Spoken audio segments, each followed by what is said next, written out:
আরজিকর হাসপাতালে চিকিৎসকের মৃত্যুর ঘটনা নিয়ে গোটা রাজ্য জুড়ে তোলপাড় পরিস্থিতি।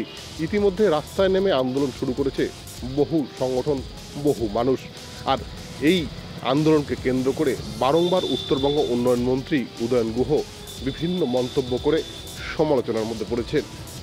গত শনিবার এবং গত রবিবার তার বিভিন্ন জায়গায় যে বক্তব্য দিয়েছেন, যে মন্তব্য করেছেন, তা নিয়ে বর্তমানে শুরু হয়েছে রাজনৈতিক বিতর্ক।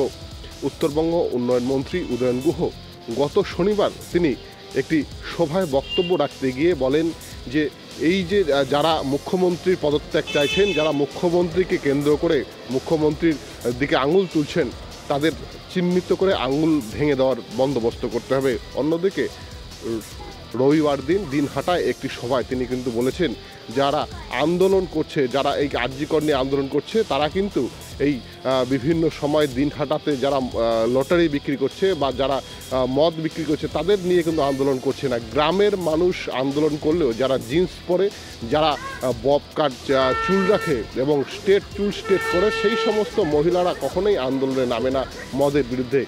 এই উদয়ন গুহর এই ধরনের চাঞ্চল্যকর মন্তব্যের পর কিন্তু স্বাভাবিকভাবে রাজনৈতিক মহলে শুরু হয়েছে বিতর্ক। কোচবিহার থেকে হিরক রায় রিপোর্ট, নিউজ টাইম।